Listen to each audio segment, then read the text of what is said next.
Hey, Pastor Friends, McKay here. You've heard me say this before, and I will say it again.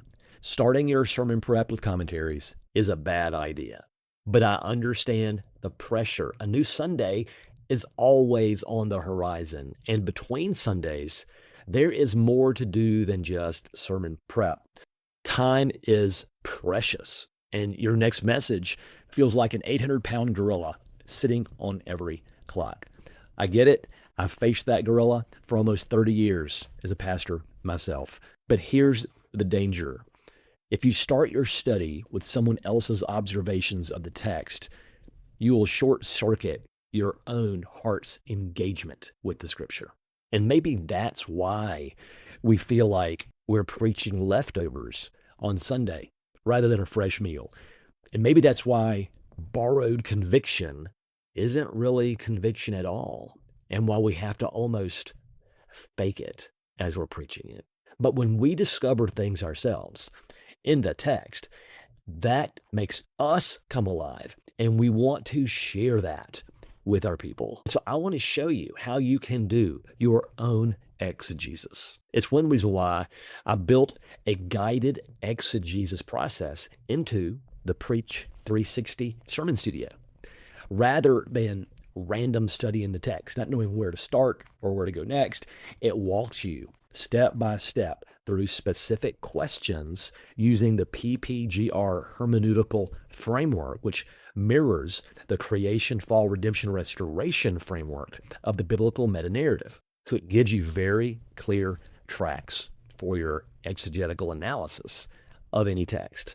What I want to do is simply show you here in Preach 360 what this would look like for you, a little mini demo. So if you look here, I've put in my notes panel my devotional reflections. We did that in the last video.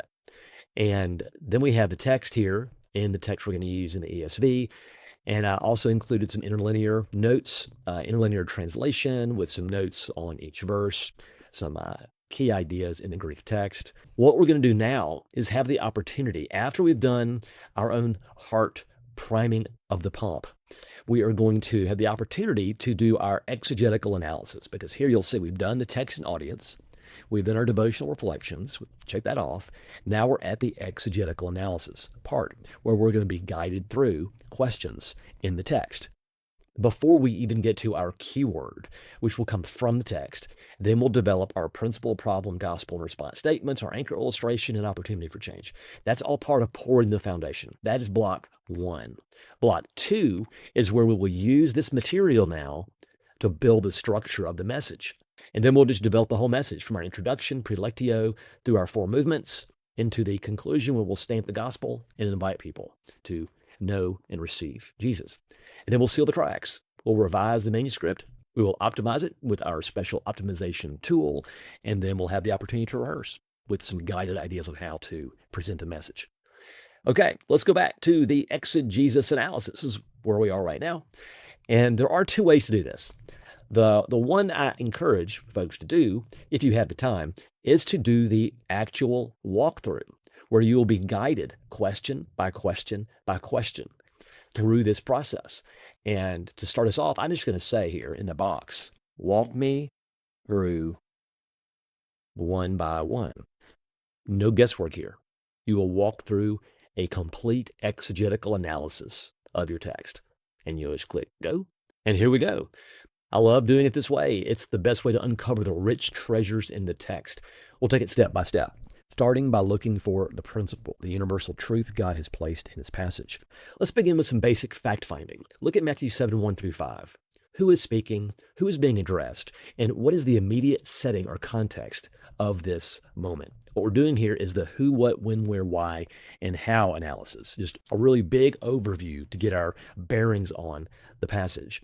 And then we'll go through 3 rings of context. We'll get into the principle itself. We'll identify truth issues in the passage. Then we'll go into the problem and find out where the tension is with the flesh, how we might push back against the truth. We'll then look at it from a redemptive angle and see where is the redemptive focus in this text. Then we'll even look at it from the responsive restoration angle, where we'll ask how, if I'm living in union with Jesus, what possibility for change is there? How can the Spirit actually rewire my heart and also my head, hands, and feet as a disciple of Jesus? All these questions we're going to be asked, and we will get in the text and simply provide answers. And at the end of this, it will generate something that looks like this. Here we have a completed sermon. You'll see all of the side panels have been completed and done. And I wanted to pull up the exegetical overview for you because we're going to have an overview of the text. We'll then look at specific keywords that are suggested.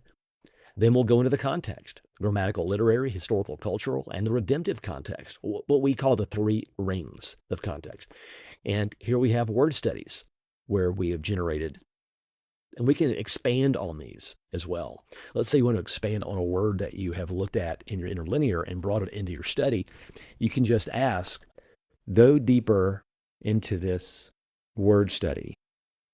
Show it in the New Testament and provide pastoral applications. And what we'll see is that as it researches curated biblical sources for all of our Greek and Hebrew study, as well as our theological studies as well. But here it's going to now show you in green the expanded study. Essentially, anything you can do on Logos, you can do here. Here we have the PPGR mapping. We have the principal exegesis, where we're going to go through the fact finding. We're going to have three rings of context. Again, this passage, the tension, the evidence in the text, as well as kind of how this can be framed as a principal statement. Then we'll go through the problem exegesis, resistance, actions, outward, internal motives that are the source of these external actions, external sins and internal sins. Elder brother, younger brother. We'll look at fig leaves, how we try to cover up our sin with a false righteousness, and how this sets us up to receive the gift righteousness of Jesus. We have evidence in the text of this, a suggested problem statement. We go through our gospel exegesis. We look, what is the grace needed in the text? What is the grace provided? How does Jesus fulfill the command in the passage? And how is he the ultimate example of the one who fulfills this text? We'll talk about substitution and heart reorientation. We will discuss the exchange on the cross and the evidence in this text, as well as a gospel statement here.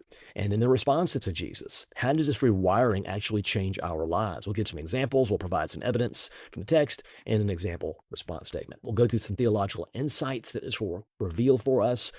And this will create for us an expository summary of the passage verse by verse, as well as a cultural analysis report, meaning how do other worldviews differ to the biblical worldview according to this passage's focus topic. So it can be secular psychology, a religious moralist, even the Islamist perspective, or the Eastern religion, Hindu, Buddhist worldviews, as opposed to the biblical worldview here. And we'll have our sources. It'll tell, hey, where'd you go and get some of the information that helped with this? We have D.A. Carson, John Stott, Martin Lloyd-Jones, Leon Morris, that sort of stuff. This guide will be developed in one of two ways.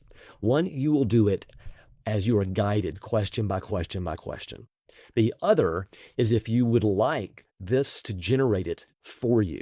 Whichever option you choose, with the time you have, that exegesis will then show up in this panel here.